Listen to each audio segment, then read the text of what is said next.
तो इसे आप बचा कर और उसे खुराक दीजिए, सत्संग दीजिए। ते हर चरण गाई भाव वक्ष से सुपाई पहनाई, उसे हरा चारा दीजिए सत्संग रूप, तब जाकर के भाव रूपी बछड़ा पैदा। ते हर चरण गाई भाव वक्ष से सुपाई पहनाई, निवृत्त नोय पात्र विश्वासा निर्बल बन विश्वासा। और वो धर्म रूपी दूध देगी, और जब धर्म रूपी दूध देगी तो परम धर्म में तय जो भाई अवटय अमल आकार सत्संग रूपी आग पर गर्म करेगा। मुदिता मथई विचार मथानी जान सत्य सर्वज्ञ सुजानी। इसीलिए सत्संगियों को हर कर्म सोच कर चलना चाहिए। तेरे अधिकार ले नवनीता विमल विराग सुभग, तब क्या निकलेगा? बैराग रूपी मक्खन।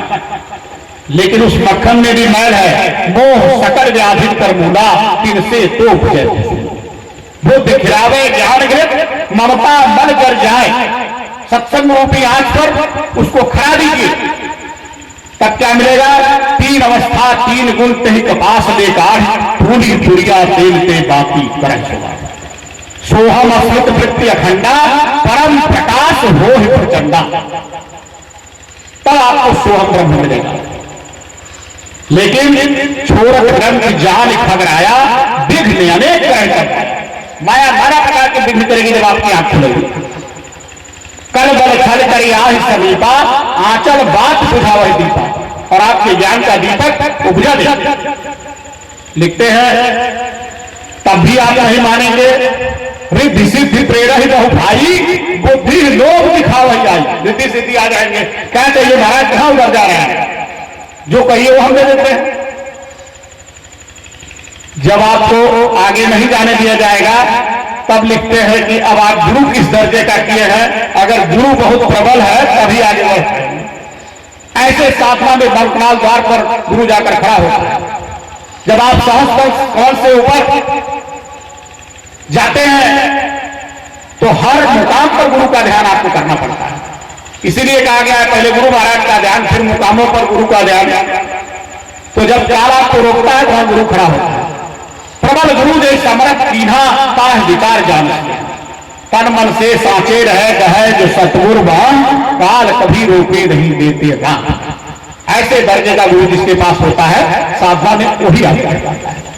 सब लोग पूर्ण इस संसार में सुख हर आदमी सुख ही खोजते हैं कि कहीं रुपए में सुख मिल जाए, बच्चे में मिल जाए, धन में मिल जाए, लेकिन सुख और शांति सिर्फ आपको परमात्मा में मिलेगी। कहते हैं एक बार सुख की चर्चा चली कि संसार में सुखी होते तो दीन कहे भगवान सुखी। जो गरीब का हो तो कहता है जिसके पास पैसा है भाई वही सुखी है। दीन कहे धनवान सुखी, अधनवान कहे सुख से कुम्हारी। उन्होंने कहा भाई सेठ भी सुखी बाटे, दिन भर बैठे बाटे, दुकान चलाओ बाटे, पैसा आवता, उन्हें कहा पूछे सेठ कहे सुख पर से धन को। उन्होंने कहा कि हमसे सुखी तो बड़का सेठवा लेकर क्या हम बलवान आई है, क्या हमारे जैसे बहुत सेठ मान ले आवा नौकरी किया से, तो सुखी हूँ बाहर कहा बात है। पर सेठ से पूछा गया क्या महाराज आप सुखी हैं? अरे वो सोचा बहुत मेहनत करके धन बटोर ली, हो देखा मरे वाला समय आ गई, वो बड़ा भारी दुख ही था। इतना बिल्डिंग बनोली, इतना कारखाना लगोली, लेकिन अब तक मरे जाता है। भैया सबसे बड़ा हम कहाँ सुखी बात कि वही नहीं बात हम मर जाते। तो पर सेठ कह सुख देव तुम्हारी। अरे देवता लोग सुखी बाटे बहुत बड़ा आराम करता है। देवता से पूछा गया, देवता कहे हम कौन सुखी हैं? अरे हम तो बधे हुए हैं, कुत्ते भेड़ बिल्ली बकरी फिर जाने वाले हैं।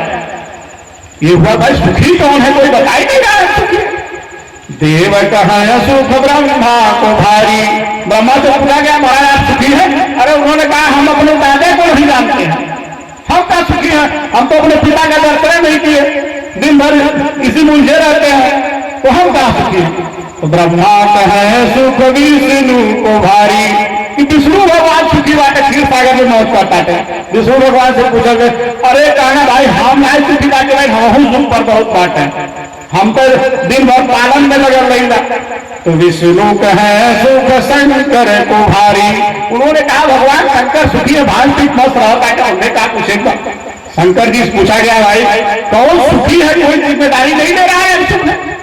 शंकर कहे सुख गुरु भगत को, अज करे बिना सब जग है दुखारी।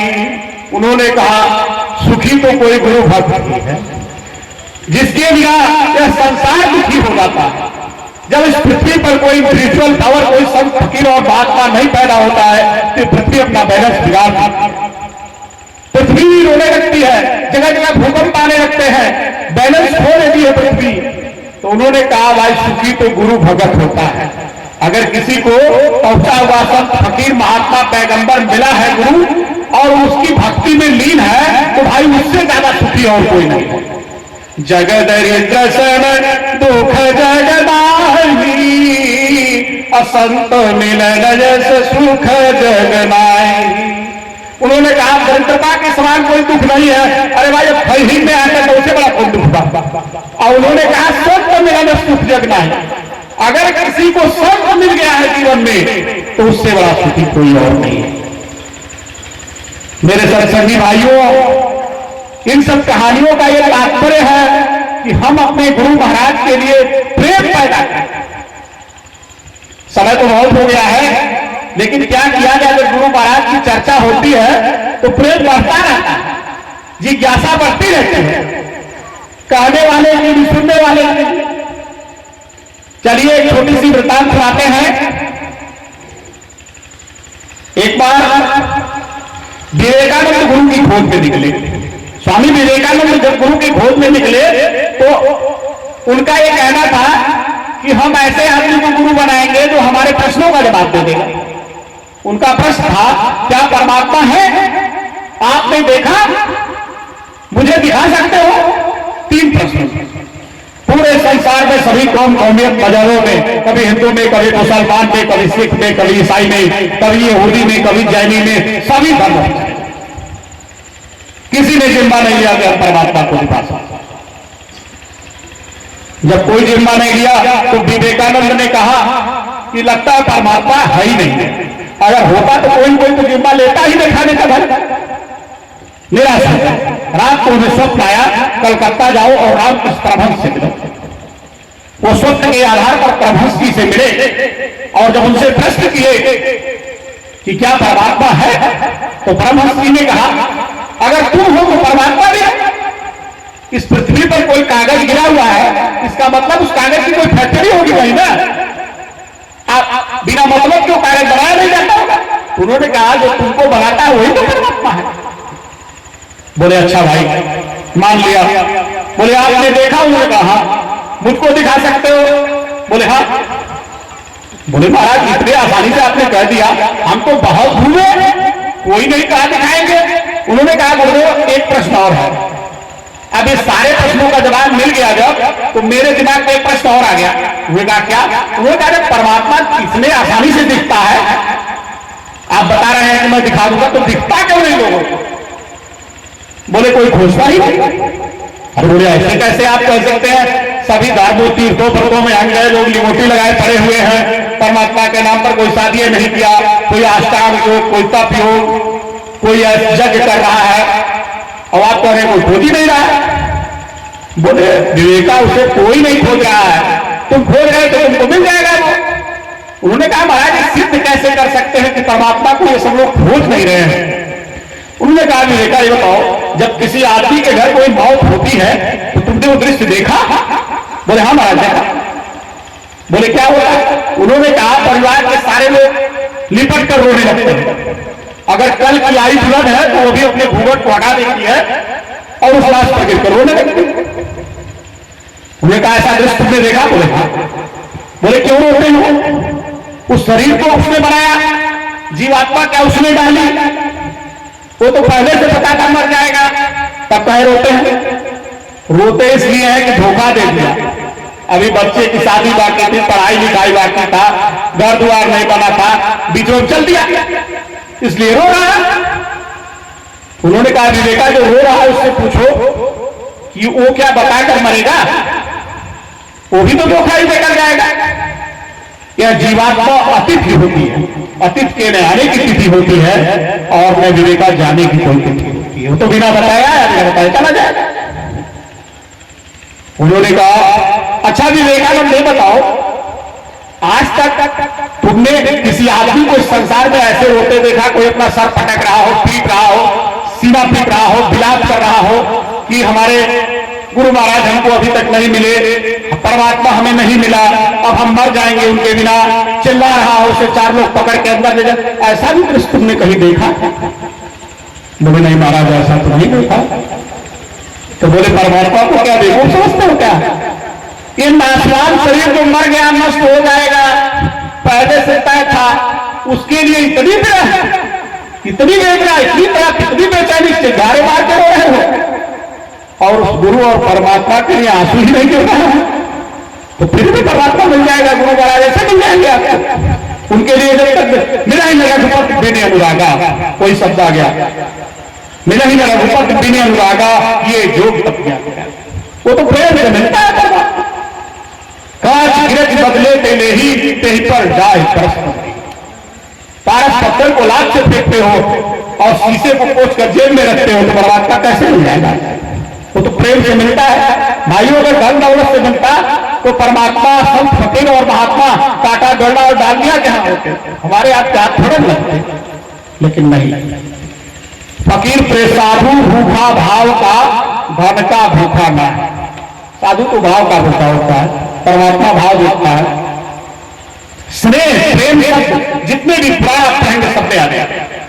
यहां तक कि पुराण बाइबलों में भी लिखा है, जिस्मानी मस्जिद में बस रहे खुदा के हर बंदे, हर जिस्म में खुदा का नूर है, दया कर हर जिस्म पर खुदा का दस्तूर है। मुफस्सिर ने लिखा, तो परमात्मा किसी जात से नहीं बना, किसी धर्म से नहीं, किसी कौम कौमियों और मजहब से नहीं बना, परमात्मा सबको देखता है। हर आदमी मनुष्य और मानवता उसका धर्म होना चाहिए। तो मेरे कहने का मतलब, जाके दया धर्म नहीं, तन में मुखड़ा क्या देखे दर्पण में। कबीर साहब ने लिखा, जिसके अंदर दया ही नहीं है वो अपना मुखड़ा भी दर्पण में। बताओ भैया, एक जमाना था जिस समय गांव में गरीबी थी, किसी के अगर भोजन नहीं बनता था तो लोग पता करते थे कि उनके यहाँ भोजन नहीं बना तो भाई चलो पहुंचा दो। आज तो किसी के यहाँ भोजन नहीं बनता है तो लोग खुश होते हैं कि बढ़िया हुआ साला दलिद्र हो जाए, मर जाए सब खाने के लिए। ऐसा क्यों हो गया? कितने वर्षों से आपको कोई संत फकीर महात्मा नहीं मिला, कोई पैगंबर मुर्शिद नहीं मिला, कोई गुरु नहीं मिला जो आपके अंदर प्रेम पैदा कर दे और लोगों के प्रति संवेदना आपके अंदर। जब तक प्रेम नहीं पैदा होगा तब तक आपको कुछ नहीं मिलेगा। धीरे धीरे आपके ऊपर कर्मों का मैल चढ़ता रहा, इस जीवात्मा पर कर्मों का मैल चढ़ता रहा, मन आपका प्रबल होता रहा और आपके अंदर से दया खत्म हो गई और आप जीवों को मारकर खाने लगे। ये बताओ भैया, आपकी इस अंगुली को काटा जाए तो आपको दर्द होगा, तो क्या आप ये नहीं सोच सकते हैं कि हम बकरे का मुड़ी काटेंगे तो उसको दर्द होगा? उसको भी दर्द होगा। ये तो एहसास करने की वस्तु है। ये जो है, किसी कौमियत मजहब और धर्म से आप नहीं जुड़े हो तो इतना तो आप सोचते हैं कि अगर हमारी उंगली काटी जाती है मुझे दर्द होगा, तो मैं जिसका गला काटता हूं उसको भी दर्द होता होगा। इतना एहसास तो हर मनुष्य को करना चाहिए। कबीर साहब ने लिखा कि संसार के आदमी पागल हो गए हैं, बौरा गए हैं।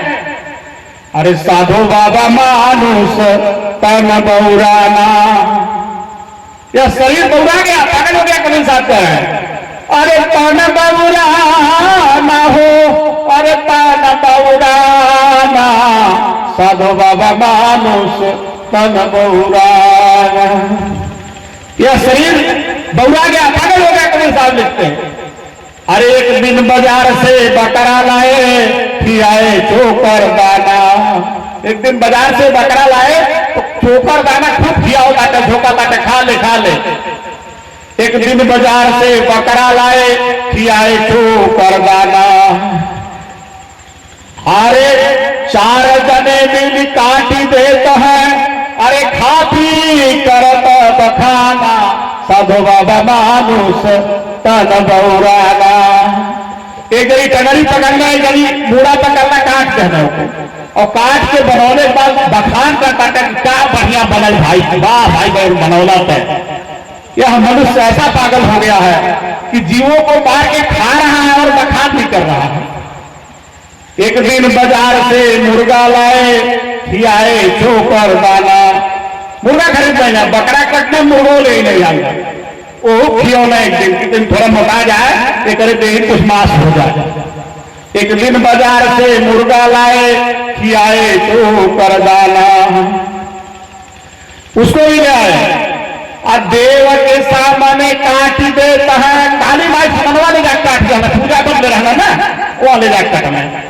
देव सामने काट देता है, प्रभु से मांगत दाना, साधु बाबा मानुष तन बौराना। हो बेटा हो, काली माई समनाओ काट देने ले जाके और उनसे आशीर्वाद मांगता है, हे माई कृपा का। दूसरे लड़का काट डाला और अपने लड़का करके कृपा का होता था। अब बताओ, दूसरे के अबोध बच्चे को बकरा से आपकी कोई दुश्मनी थी? कोई खेती बाड़ी सोच लिया था क्या आपको? उसने तो कुछ बेचारा लिया भी नहीं आपका, आपसे तो कुछ लिया भी नहीं, कोई उसकी दुश्मनी भी नहीं, उसको आपने काट दिया। अपने बाल बच्चों के लिए भगवान से प्रार्थना करते हैं। ऐसे जीव जिनके हृदय में किसी जीव जंतुओं के प्रति दया नहीं है, परमात्मा उनकी इबादत नहीं सुनता है, वह खुदा उनकी इबादत कतई नहीं सुनता है। अगर आपके अंदर दूसरे के अंदर दया नहीं है, दूसरे जीवों पर रहम नहीं करते, तो परमात्मा आपकी इबादत नहीं सुनता। बुरे कर्मों, बुरे समय में आपकी रक्षा नहीं हो पाएगी अगर आप दूसरे के दुख दर्द को नहीं समझते हो। आगे लिखते हैं कबीर साहब कि जौन बकरवा खाट रहना भी एक दिन घर में मर गए। एक दिन घर में मुर्गा मर गया, श्मशान पहुंचाना, बहुत बेटा हो बाबा मर गई।